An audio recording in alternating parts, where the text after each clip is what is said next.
o que tem de filho do diabo mercenário atrás de púlpito hoje engravatado, de Bíblia na mão pregando, falando Jesus, Jesus, o que tem hoje é impressionante. Parece que Pedro estava assistindo uma televisão. Impressionante, inigualável essa revelação. Amém. Ezequiel, no capítulo 18, diz: esta palavra de Yahvé veio a mim nestes termos: que quereis dizer quando citais este antigo adágio no meio do povo de Israel? Os pais comeram uvas verdes, mas os dentes dos filhos é que ficaram embotados.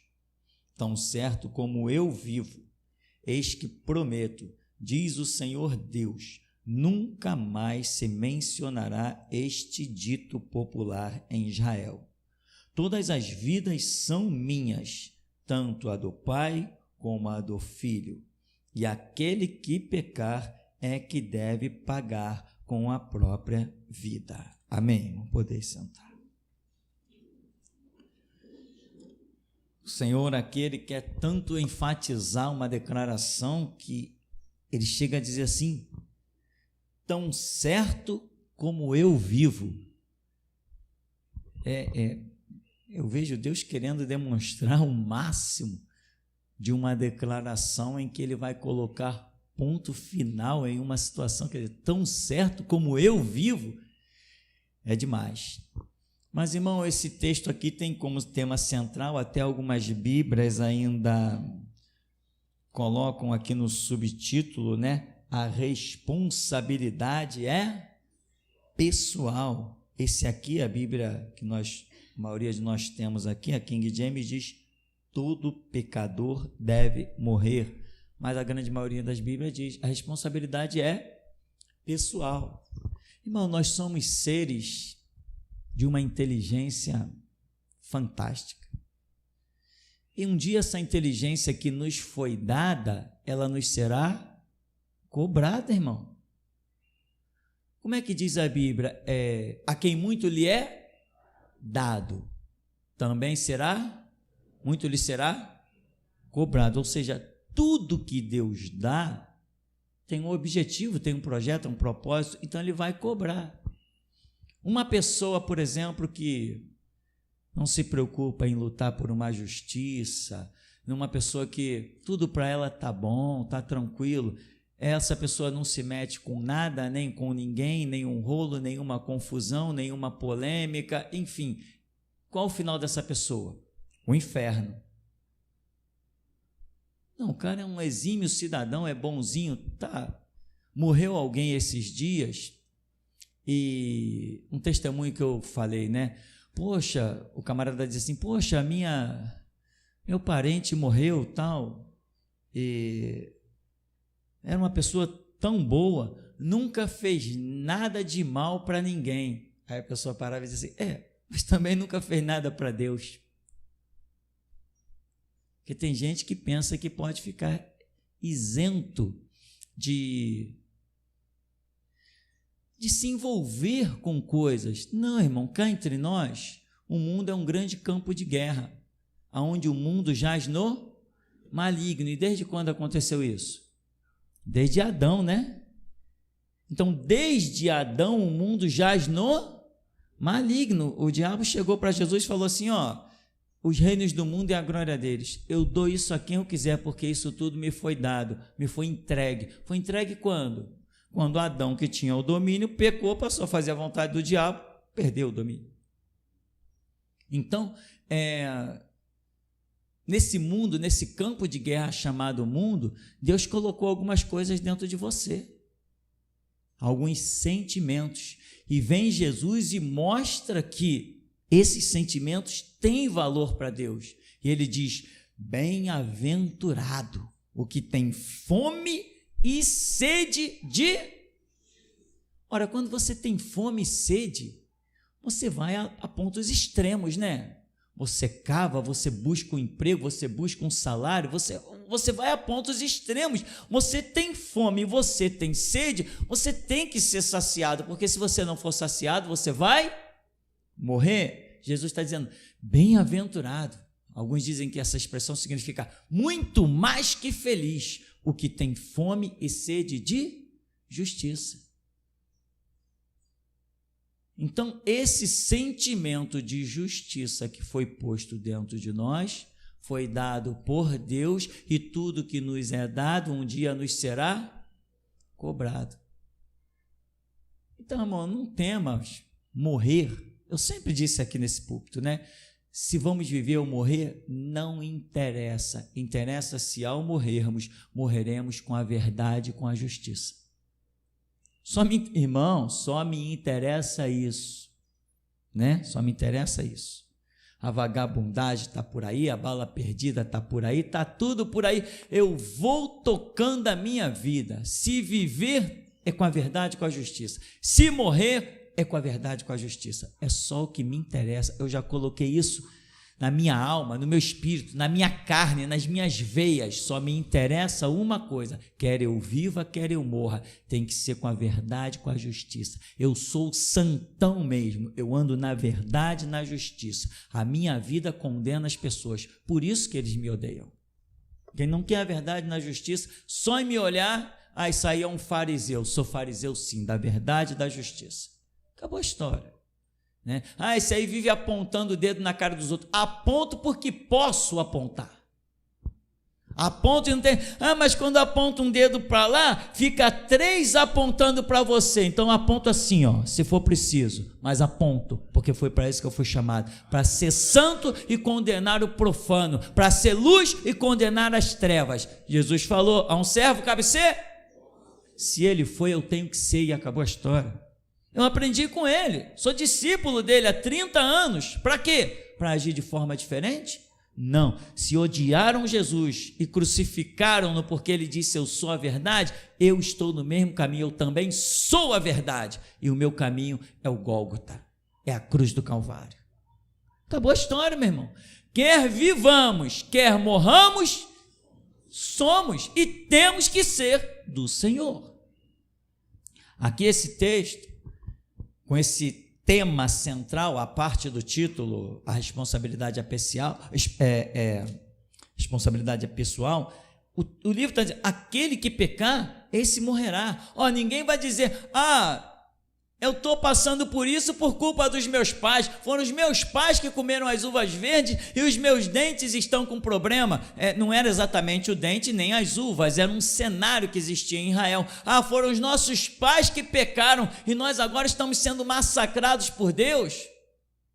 Nossos pais pecaram e nós agora estamos na Babilônia, nós estamos cativos em Elã, nós estamos cativos por outros reinos. Mas foi culpa dos nossos pais. Deus está dizendo: não foi culpa dos pais de vocês, porque perante mim a responsabilidade é pessoal. Ora, Daniel não foi cativo? Daniel foi cativo. Me diz agora, Daniel foi escravo? Faça-me o favor, aquilo é escravo, com acesso à corte do rei, que o rei o chama para aconselhar, aquilo é um cativo? A responsabilidade é pessoal, não interessa em que terra nos encontremos. Se olharmos para Jesus, autor e consumador da fé, se olharmos para a potente mão de Deus, se olharmos para a sua palavra, se olharmos para as suas promessas, se eu me render a isso pessoalmente, porque Jesus falou: entra no teu quarto, fecha a tua porta e fala com teu pai. A parte do coletivo da igreja existe um pessoal, um individual. O Senhor diz: os meus olhos estarão atentos à oração que se fizer neste lugar. Mas a oração é coletiva ou é individual? Existe oração coletiva? Só se todos nós repetíssemos as mesmas palavras e disséssemos as mesmas coisas. Isso é possível? Impossível. O nosso Deus é muito mais pessoal do que coletivo. Porque a salvação é coletiva ou individual? Se a salvação fosse coletiva, o teor da salvação em mim poderia repercutir em alguém. Não, a responsabilidade de tudo é pessoal. Então, tudo quanto Deus nos tem dado, disto Ele cobrará. Então, os nossos pais comeram as uvas verdes e os nossos dentes estão com problemas. Os nossos pais blasfemaram. Deus está dizendo assim, não. Cada um passa pelaquilo que profanou. Inclusive a Bíblia diz, qual é o verbo que diz lá em Gálatas? Esqueceram? Eu também esqueci. Mas eu vou lembrar. De Deus não se zomba. Deus não se deixa escarnecer. Tudo que o homem plantar, semear, é isso que ele vai colher. Eu escrevi há alguns anos atrás, alguns meses, lá no grupo do Zap.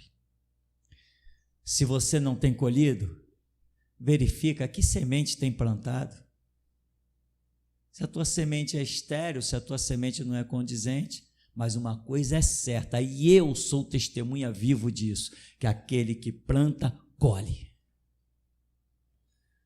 Ou o nosso Deus é mentiroso? Seja todo homem mentiroso e Deus sempre verdadeiro. Se você planta, você colhe, porque Ele vela sobre a sua palavra para cumprir. E a sua palavra não voltará para Ele vazia, mas cumprirá aquilo que lhe apraz. Tu aposta a vida nisso? Você crê mesmo nisso que você acabou de ouvir? Isso tem que ser parte, irmão, da sua estrutura. A palavra de Deus tem que ser o verdadeiro sangue que corre nas tuas veias. É ela que bombeia toda a tua existência, toda a tua estrutura. A responsabilidade, irmão, é pessoal. Lá na cruz, Jesus olhou e disse: Pai, está consumado. Nas tuas mãos eu entrego o meu espírito. E agora, o que a gente quer da vida? Deus faz o quê? Quer que Jesus venha de novo morrer na cruz? Ele já fez. Senhor, o diabo está me perseguindo. Está te perseguindo porque você não está vivendo a palavra, porque a palavra está lá. Ele falou: Pai, está consumado, está completada a minha missão, nas tuas mãos eu entrego o meu espírito. Quando ele disse, a minha missão está completada, ele já havia deixado: olha, eis que eu vos dou o poder para pisar serpentes e escorpiões e toda a força do diabo, e nada vos causará dano algum. Se alguém não está vivendo isso, é porque não se apossou daquilo que Jesus realizou, da obra que ele concluiu e disse: está consumado. Então, de quem é a responsabilidade? Tem gente que irmão, eu já vi uma pessoa, claro que não foi embora sem a chicotada, porque eu sempre carreguei chicotes nas mãos, nem sabia, quando eu mal olhava tinha chicote pendurado para tudo que é canto. Uma pessoa, o descarado é acréscimo meu, né? O grifo é meu.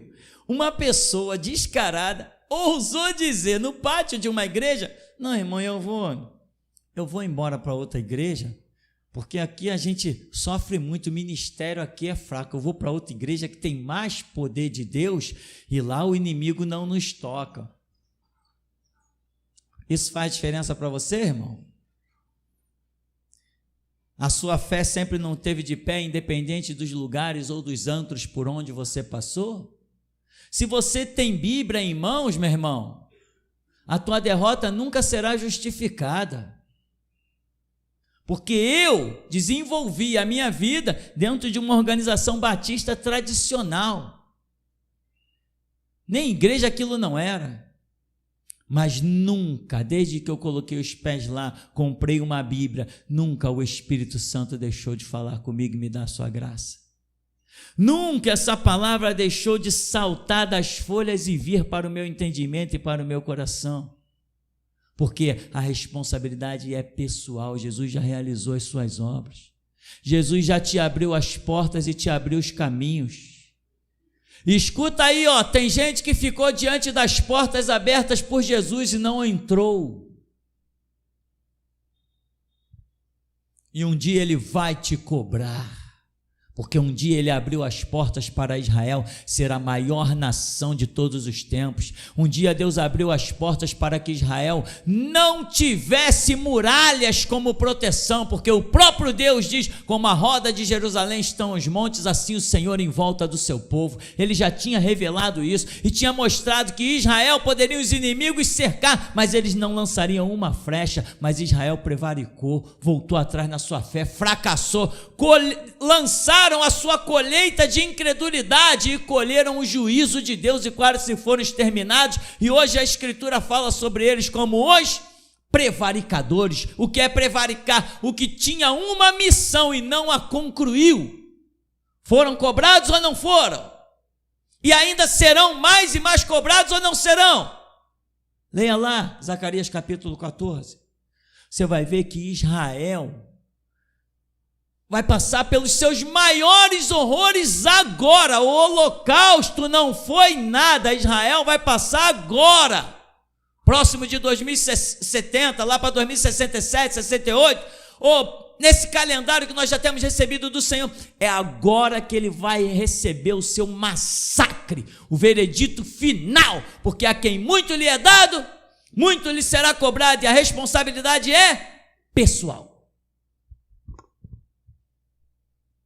O próprio Filho de Deus andou nas terras deles.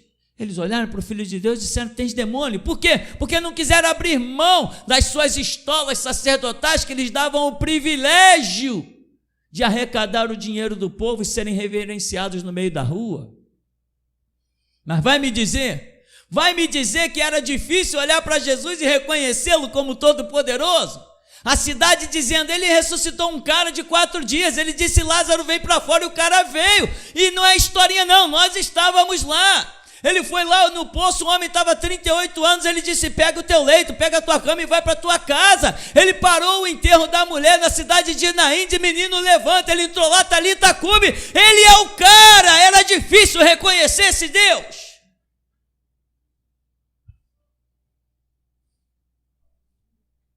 E assim diz o Espírito Santo: eles ainda pagarão muito caro. Muito. Ainda pagarão muito caro.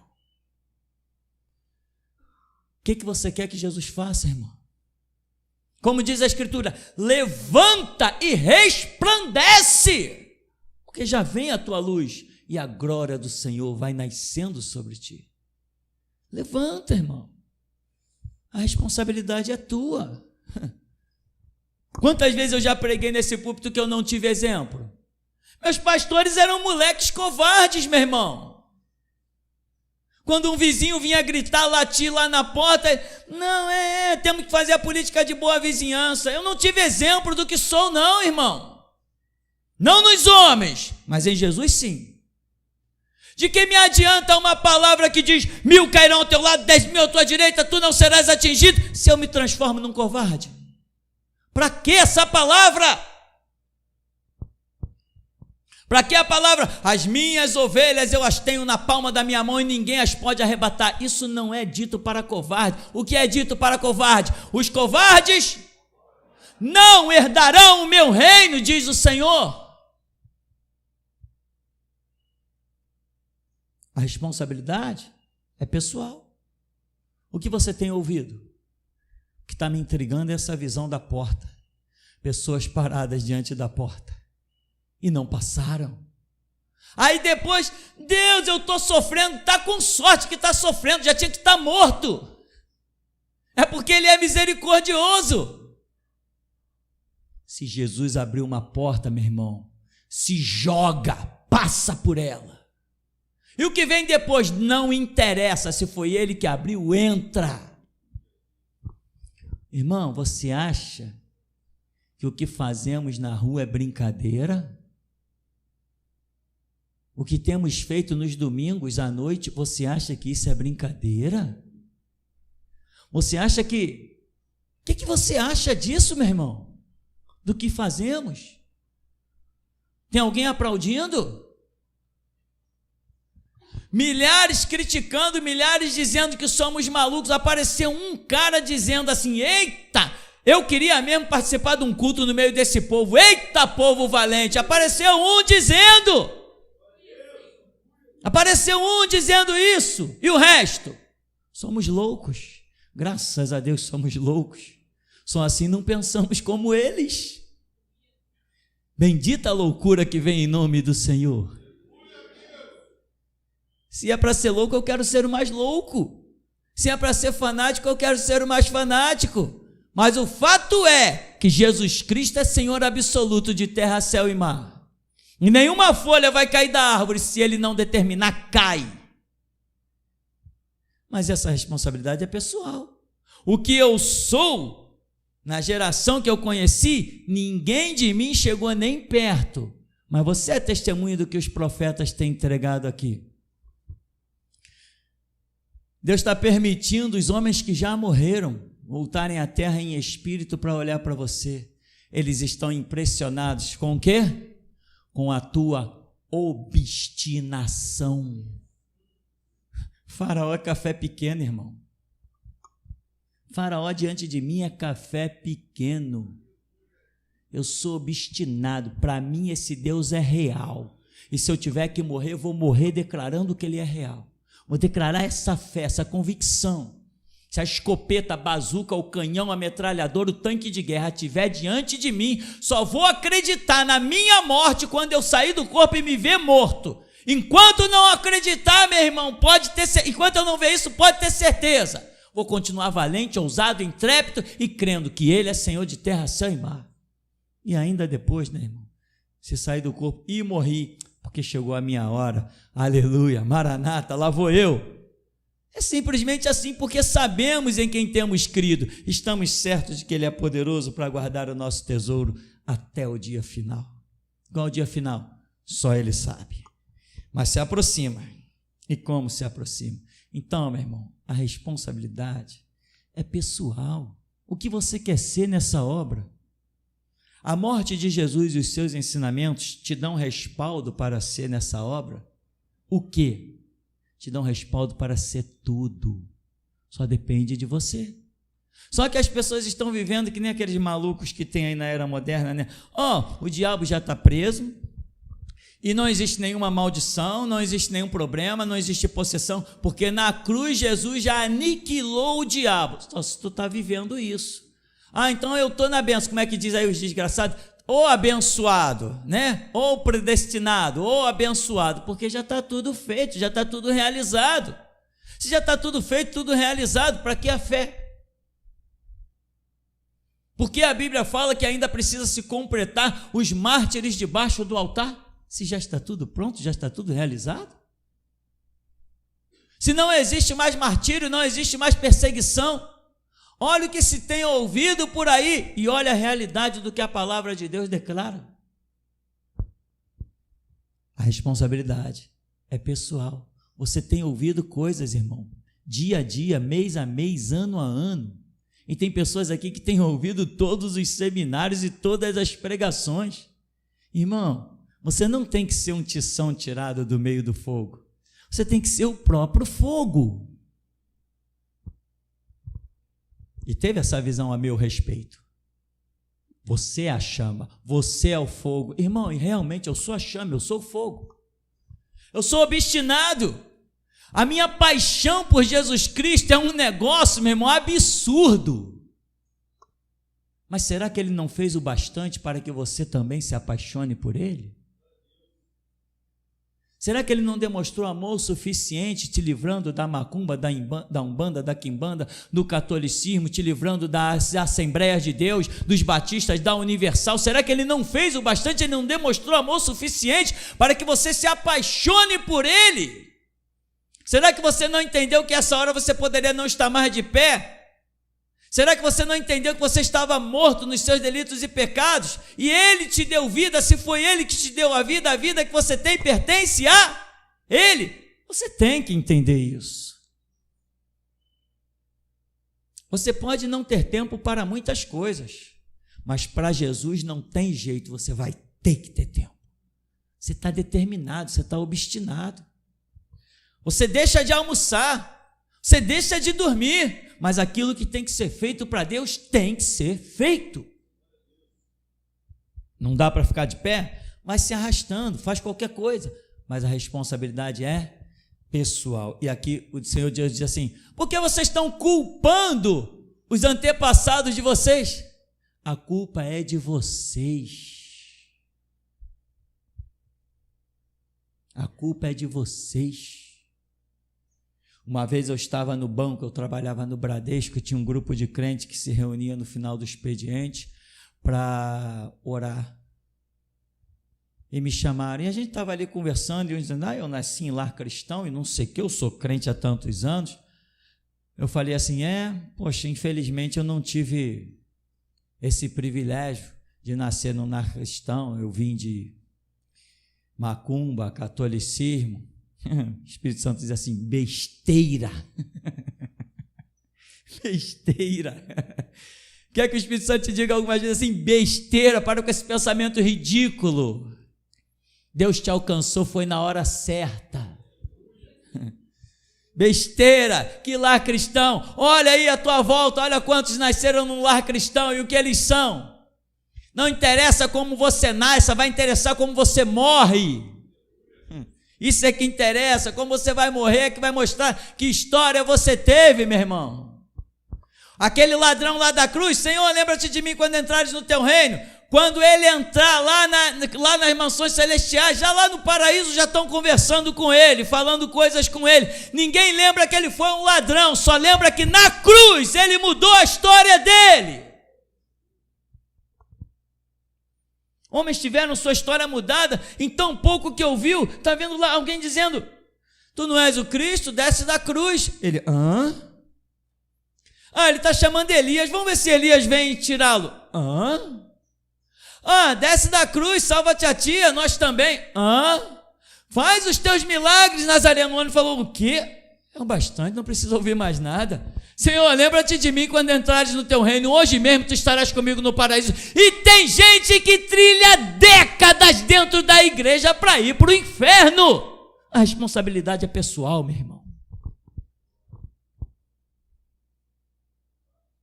Uma palavra de Deus pode te colocar no reino de Deus. Tem pessoas que já leram a Bíblia 10 vezes e vão para o inferno. A responsabilidade é pessoal.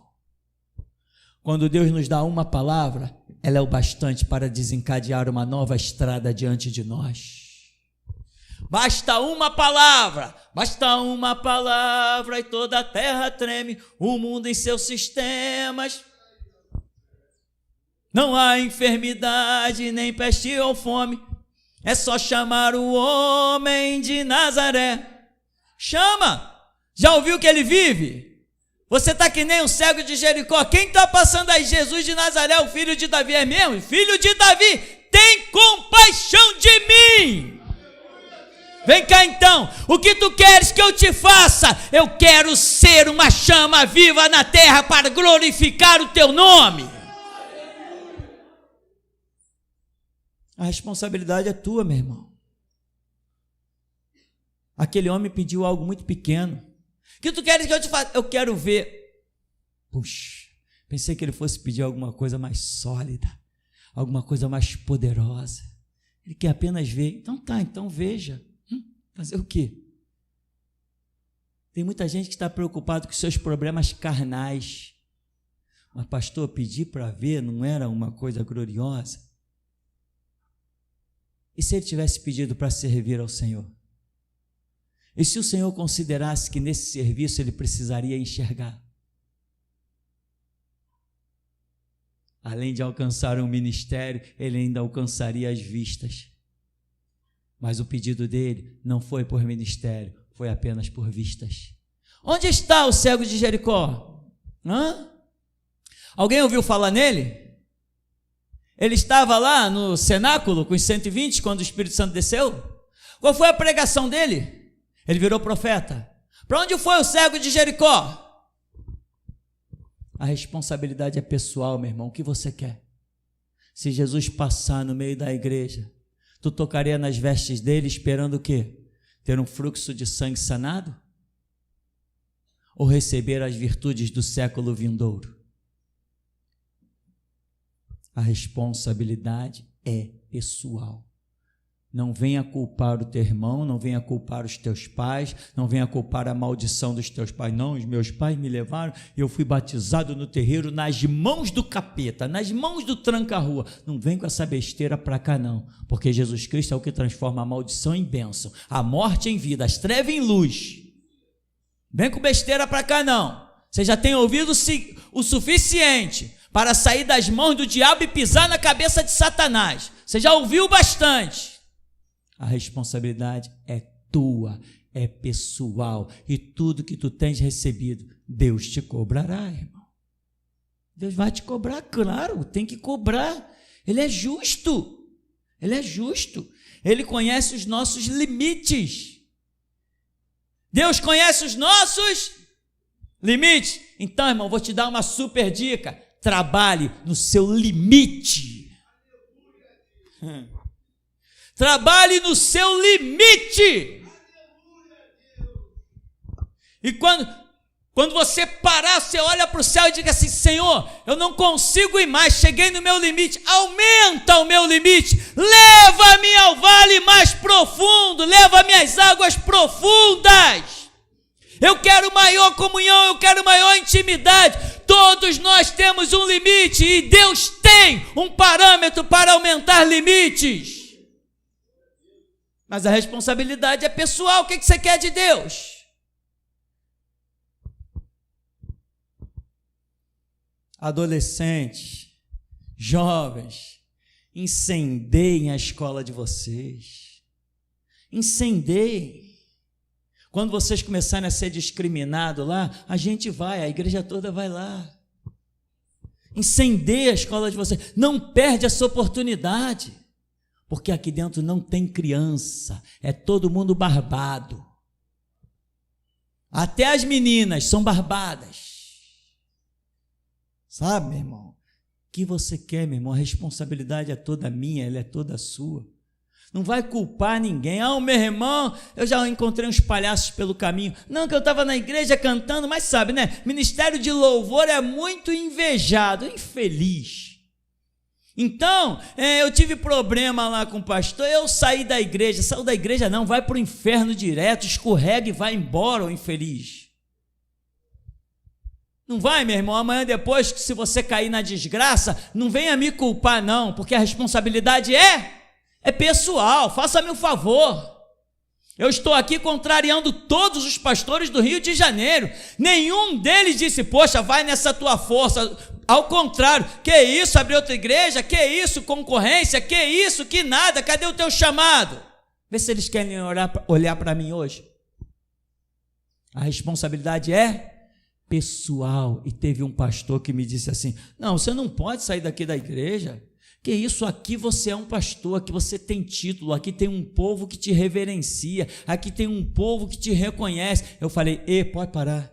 Eu não quero reconhecimento de nada, apenas quero fazer a vontade do meu Senhor. E ele me disse: vai e funda a minha igreja. Isso já está decretado, vai ser assim.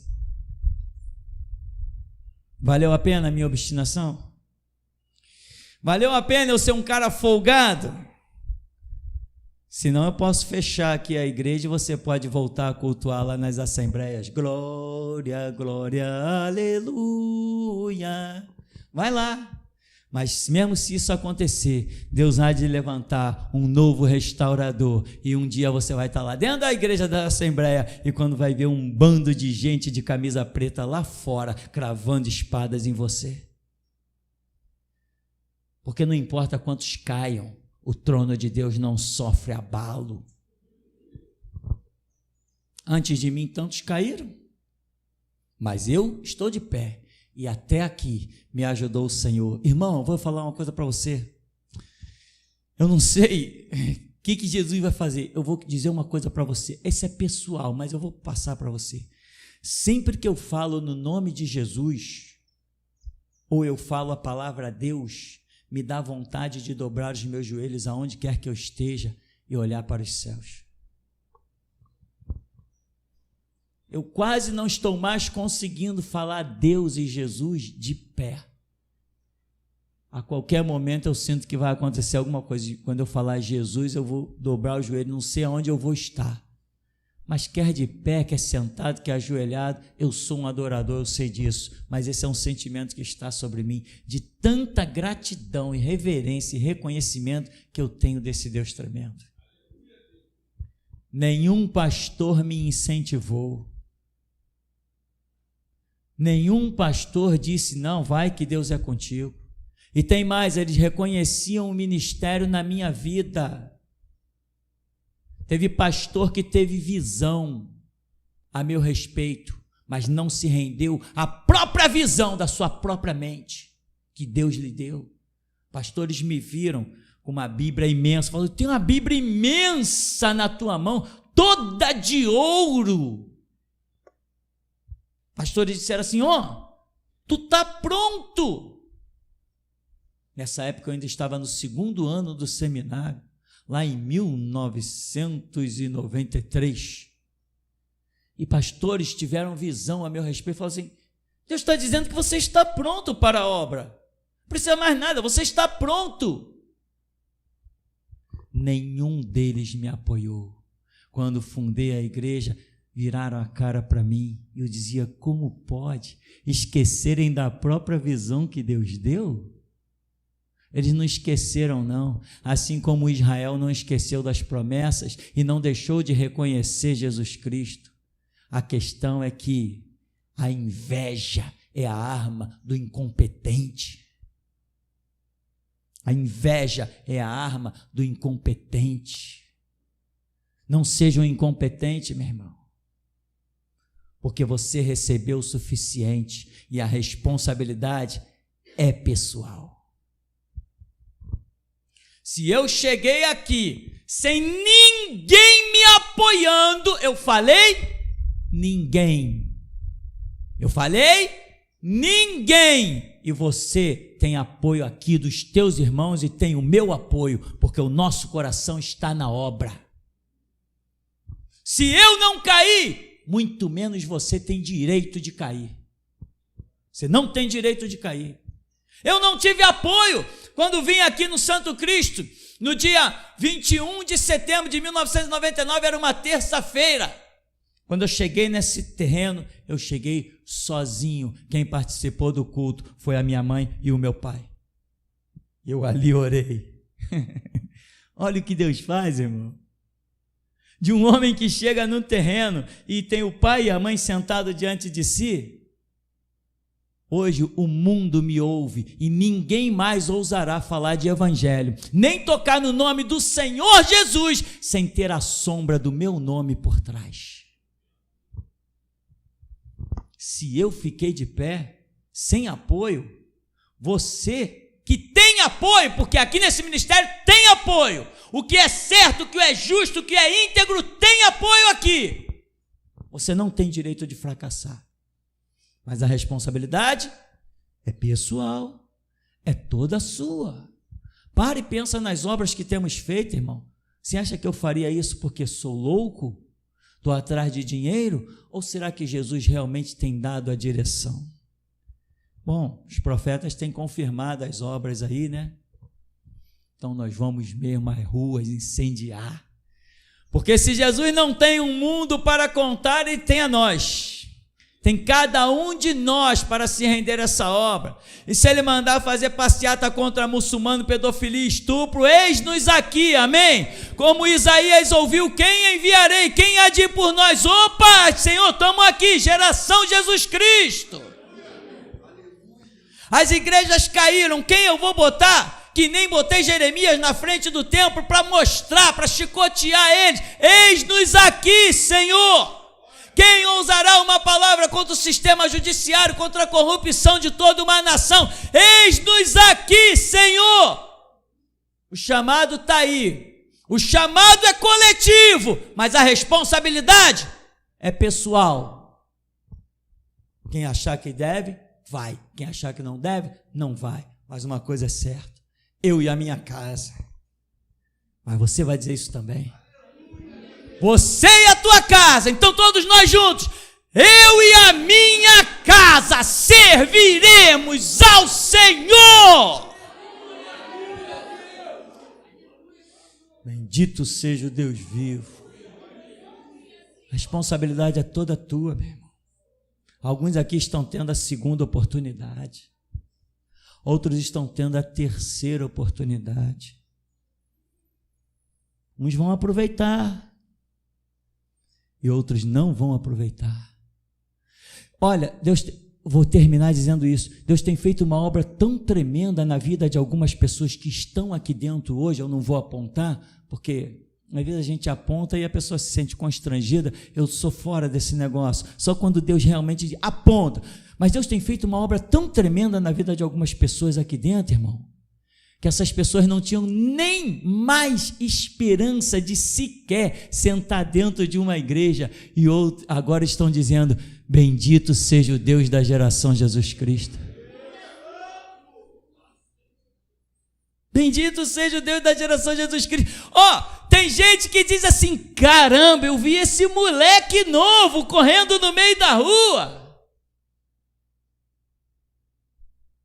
Eu vi esse moleque aí novo correndo no meio da rua, jogando bola, soltando pipa e jogando bola de gude. Quem diria que Deus faria esta obra? A responsabilidade é pessoal. Deus te deu uma mente. Vai estudar, vai buscar, vai pensar. Bem-aventurado que medita de dia e de noite, vai ser como árvore plantada junto a ribeiros de água e vai dar o fruto da estação própria. Vai meditar, vai pensar, bota essa cabeça para funcionar. Não sai engolindo tudo que um sistema te propõe. Senão daqui a pouco você está lá no meio da rua matando por um político desgraçado, maldito. Senão daqui a pouco você está matando o teu próximo, dando paulada por causa de um jogo de futebol. Isso não é fanatismo não, isso não é loucura não, são torcedores. Agora nós somos fanáticos, nós somos loucos. Eles que se cuidem, porque seremos os mais fanáticos e os mais loucos. Deus te libertou do futebol, da cachaça, da maconha, do vício dos prostíbulos. Deus te libertou de tudo. Pastor, eu ainda não fui liberto. A responsabilidade é pessoal, porque você já recebeu o antídoto. É contigo. Mas uma coisa eu sei, que há um Deus vivo, e eu não posso andar de joelhos pelo meio da rua, mas que o meu desejo é andar de joelhos em adoração a esse Deus, porque eu afirmo, ninguém jamais viu tanto Deus quanto geração Jesus Cristo. Até aqui nos tem ajudado o Senhor, mas hoje você ainda vai sentir muito Deus aqui dentro. Porque grandes coisas ainda hoje fará o Senhor por ti. Ele vai te dar uma unção tremenda, hein? Sabe, essa unção se chama a unção que faz ficar de pé. Esse é o nome da unção que veio sobre ti hoje. A unção que faz ficar de pé.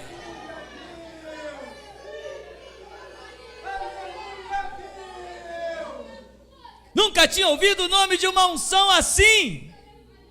Sabe por quê? Porque este é o Deus da geração Jesus Cristo. Que unção tremenda. Mestre, logo no começo, Deus me mostrava uma árvore. E eu observava nessa visão o tempo. Ele mudava.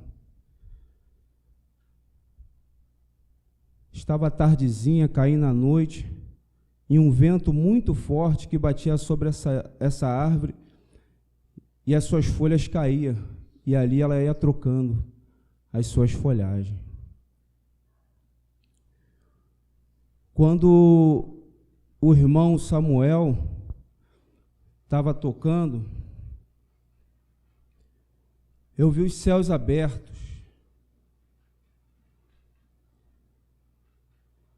E o mesmo som que ele fazia aqui era o que vinha dos céus. Muito tremenda essa visão. saiu um fogo daqui da frente e laçou o irmão Altair, e esse fogo vinha rodeando ele como se fosse uma corda, e ele parava de frente e te cobria todo o teu rosto, e ele entrou por dentro de você, esse fogo, irmão.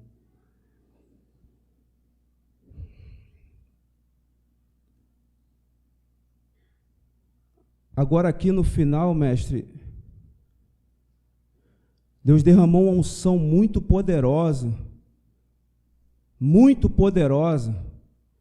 e ela veio junto com esse cântico.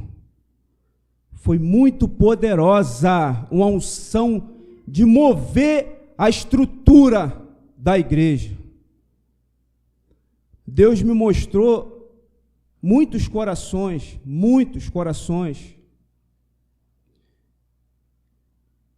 e a voz do Senhor dizia: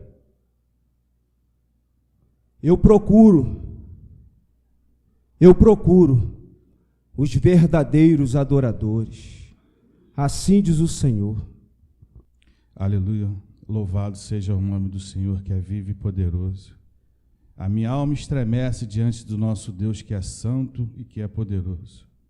Mestre, a visão que o Espírito Santo me deu, eu vi-se a chegar aqui na frente um machado. E esse machado, ele tinha mais ou menos a sua altura e foi entregue nas mãos do Senhor. E logo em seguida, eu vi a igreja receber cada uma chave. Logo essa visão cessou. Logo depois, eu vi nós adentrar no movimento que nós estamos fazendo pela cidade, nas portas das igrejas. Eu vi passar na frente da igreja pessoas, só que essas pessoas, elas estavam acorrentadas. Eu fiquei olhando, aquela visão me deixou um pouco conturbado. Logo em seguida, o pastor daquela igreja, ele também estava acorrentado. E quando ele subiu em cima do púlpito, saía dele uma luz muito forte, mas por trás dele havia trevas, somente trevas. E ele parecia um boneco, um ventrílogo, não sei se o nome correto é esse, que a pessoa estava manipulando ele. Então essa visão cessou. E o Espírito de Deus falou comigo: quem manipula ele é o próprio diabo. E muitas almas estão indo após ele. E almas estão indo ao inferno. Amém. A paz para a igreja. Pastor, eu tive uma visão que aí do seu lado tinha 2 anjos muito fortes, um de cada lado, ao tempo todo, como está aí agora. O Senhor me deu uma visão que o Senhor estava sentado num cavalo branco, tá? E o irmão Rômulo, o irmão Altair e o irmão Afonso e outro irmão que eu esqueci agora, eram 4. E o Alexandre, o irmão Alexandre. E o Senhor estava no meio e estavam 2 de cada lado. E vinham uns homens, tipo com aquela roupa de aquele soldado romano, e ele colocava essas vestes em vocês, tá? No Senhor e nos irmãos. E dava uma lança, e tinha uma lança também, e um escudo, como preparado como se fosse para uma guerra, tá? E aí o Senhor falava para os irmãos, né, que estavam sentados nos outros cavalos, detalhe, o seu cavalo era branco e o deles não era branco, tá? Era marrom, se eu não me engano. E o Senhor falava, sob o meu comando. Aí o Senhor falava, agora, aí vocês saíam pela igreja, sentados nos cavalos, e os irmãos da igreja levantavam e iam atrás, como se fosse para uma guerra. Amém. Paz, irmãos. Grandioso é o Deus deste lugar. Tem uma jovem que está atrás do irmão Joelson, ao lado da irmã Eronilde. Eu não sei o nome. É você mesmo, jovem.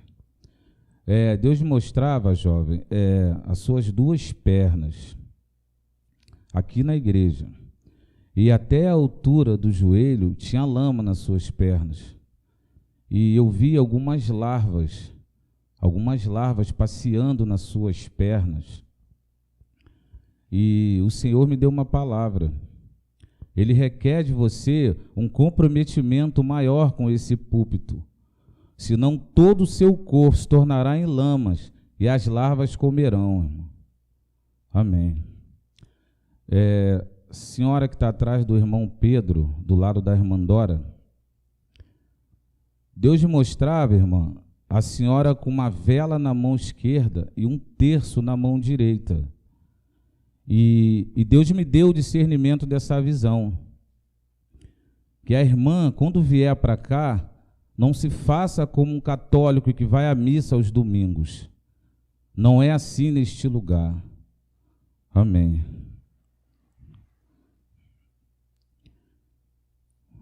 Eu tive uma visão, mestre, onde eu via um mostruário de espadas. Tinha um mostruário de espadas e tinha uns vidros na frente. De repente eu vi esses vidros se abrir e essas espadas começaram a reluzir. E elas saíram desse mostruário e começaram a ser entregues aos irmãos. E Deus me fez mostrar que a irmã Maria, a irmã Rosângela, a esposa do neto, que eu esqueci o nome, Lidiane, a irmã Lidiane, e algumas irmãs, especificamente mulheres, recebiam essas espadas, mestre. E ali também essa visão cessava. Durante a palavra, impressionante, eu tive uma visão com Marcelinho, irmão. Eu vi você andar, Marcelinho, e eu vi quando você parou, na frente de você tinha um poço de lama. Você ficou parado da frente desse poço. Daqui a pouco veio uma voz e disse: entra. Você titubeou e não entrou. Depois vem a voz a segunda vez e disse: entra.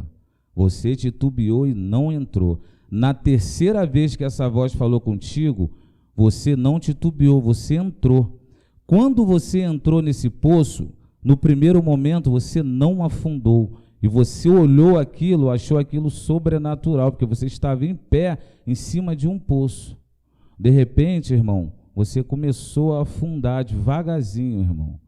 E ali essa visão cessava. Amém.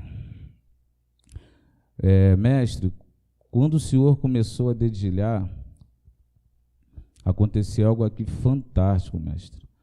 Eu vi adentrar sobre a igreja alguns homens com aquelas vestes antigas. Eles entravam, vinham por esse lado, vinham pelo lado de cá e vinham pelo meio. E eu vi alguns anjos no meio desses homens. E eles se amontoaram aqui na frente. E Deus me fez observar que a mão de um desses homens estava com barro.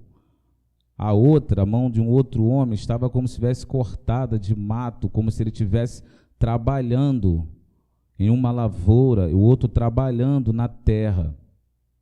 Então eu via quando o céu se abria, e eu via que os anjos do Senhor traziam 2 homens com ele. E eles vinham, sendo que um desses homens, quando eles saíam desse âmbito espiritual, ele começava a contemplar a cidade, ele ficava completamente admirado. Impressionante, ele olhava para o anjo e ficava admirado, e o anjo falava com ele para ele ficar calmo, que ele estava vindo para cá.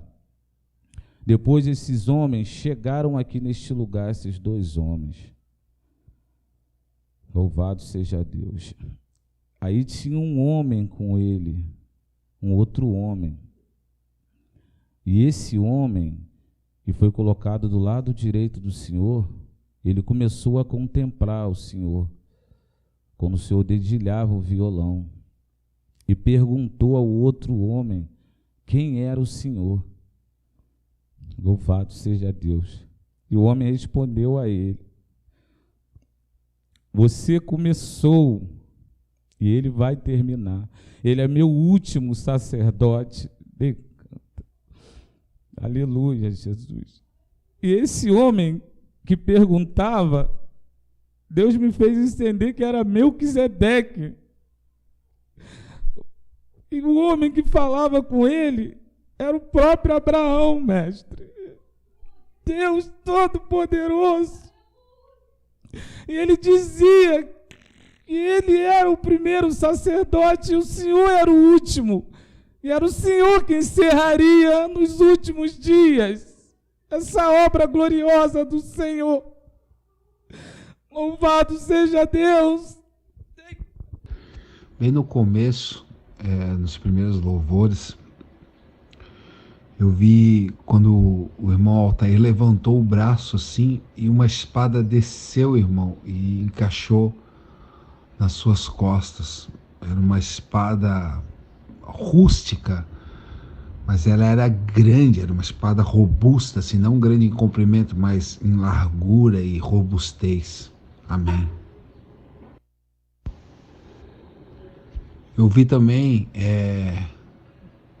uma espécie de uma coroa de penas que veio e encaixou na cabeça do irmão Alexandre Genésio. Amém. Quando o Senhor falava de louvores, mestre, que o Senhor ensinaria violão no céu, falava dos louvores, eu vi uma espada descendo e sendo entregue ao Senhor. Essa espada tinha 3 diamantes no cabo dela. E ela era uma espada como se fosse 3 tavadas assim. Ela era desse jeito, essa espada. Amém. No momento da pregação, eu vi e surgindo como se fosse do púlpito, mas eles vinham de dentro do Senhor também, degraus que cobriam toda a dimensão da igreja. Esses degraus iam e cobriam tudo, de um lado para o outro, assim. Eram degraus que levavam até o Senhor e vinham de dentro do Senhor. Amém. Durante a pregação, eu vi descer um anjo. Esse anjo, ele era um só, mas era como se tivesse um espelho no meio dele, assim, porque eu vi ele em 2. Mas era um anjo só, mas ele era como se fosse 2 anjos, assim.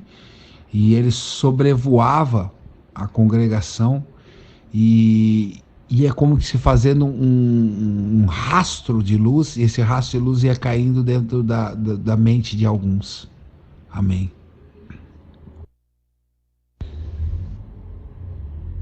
Eu vi o Senhor, mestre, com uma espécie de um tubo de ensaio muito grande, e alguns vinham com flechas e molhavam nesse tubo e levavam essas flechas e saíam com essas flechas. E essa visão se deu, mas não estávamos dentro do templo. Era na rua essa visão dessas flechas molhadas dentro desse tubo. E que tinha um líquido transparente como água. Amém. Agora, no momento que estávamos louvando esse louvor, a igreja vem. Quando estávamos louvando esse louvor, eu tive uma visão tremenda, fora do comum. Eu vi anjos entrando aí nesse lugar, anjos que eu nunca vi. Coisas incríveis aconteceram nesse momento. Anjos tocavam em pessoas, tiravam coisas de dentro de pessoas, espadas caíam, espadas de luz caíam como uma chuva, e eu vi como se fosse uma rampa, não era uma escada, era uma rampa direta para o céu, e anjos subiam e desciam por essa rampa, alguns vinham escorregando para descer, e a movimentação foi tão grande de anjos que subiam e desciam no momento desse louvor, que foi como se vários quisessem estar aí e outros tinham que sair para ele estar, de tantos anjos que estiveram aí no momento desse louvor. E foi em todo momento, do começo ao fim do louvor, Do começo ao fim, enquanto eu estava tendo essa visão, meu corpo estremecia. Parecia que eu ia sair do meu corpo, assim, rasgando de tanta unção que veio nesse momento. Amém. Mestre, eu vi aquela faixa, meu Deus, né, assembleano, né, aliás, marginais, eu vi ela crescer. Ela crescia de uma forma que ela ficava do tamanho da igreja. Então eu via essa faixa aqui dentro, ela tomar a igreja toda. E eu via que ela ia arriando sobre os irmãos. Só que em determinados irmãos abria-se uma espécie de buraco, um vácuo, e passava direto.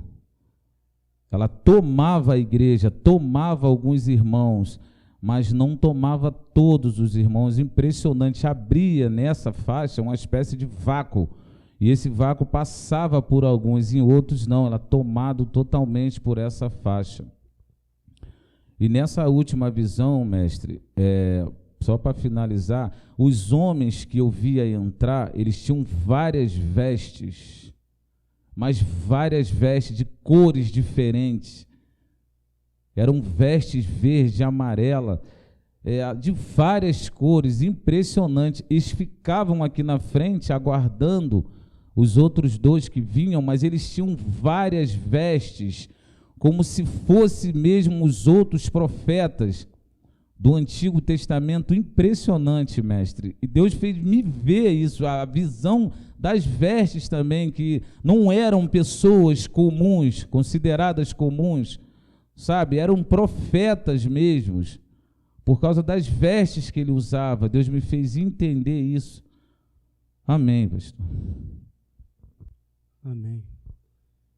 Mestre, quando o senhor falou que começou essa obra sozinho, ainda lá embaixo, estava o senhor, o seu pai e sua mãe, eu vi surgir colunas muito forte, colunas redondas, muito forte, algo como se fosse estrutura de um prédio, muito forte, para sustentar um prédio. E dessas colunas saíam águas, mas essas colunas estavam aqui embaixo, e essas águas saíam aqui dentro do santuário. Agora, no final, Deus me mostrou, e o Senhor estava sentado dentro de um cômodo, sozinho, e eu via uma mesa e uma cadeira, e ali o Senhor estava sentado, e ali tinha uma caneta e um caderno, e o Senhor estava fazendo anotações. Assim te manda dizer o Senhor: tu escreverás livros. E diz o Senhor: virá no tempo da tua prisão. Diz o Senhor nesta manhã: eu te levo com as minhas vestes e te trago em glória a este lugar. Diz o Senhor nesta manhã. Até aqui. Bendito Deus, glorioso Pai, quão grandes coisas fez o Senhor por nós, Senhor, tendo se revelado a cada um de nós. Porque foi o Senhor que veio em busca do homem, e não o homem que saiu em busca do Senhor. Tanto que todos se perderam e todos pecaram, porque não buscavam pelo Senhor. Quem busca pelo Senhor não se perde e não vive no pecado. Mas o Senhor teve compaixão de cada um de nós, mortos nos seus próprios delitos e pecados, e veio a este mundo. E como o Senhor disse: eu vim para que tenham vida e a tenham em abundância. Quão grandes coisas fez o Senhor por nós, Senhor. Sustenta-nos, ó Deus. não para estarmos de pé em exibição, mas para glorificarmos o teu santo nome. Aleluia a Deus! Eu repito isso, meu Senhor, sustenta-nos, não para nos exibirmos, mas para glorificarmos o teu nome. Assim te damos graça, ó Pai, em o nome do Senhor Jesus. Amém. Leva-nos, Senhor, na tua graça, na tua paz, pois certamente o Senhor ainda pode contar conosco, pois nós somos os teus guerreiros. Jesus! Nós que por ti daremos a vida, te saudamos. Aleluia!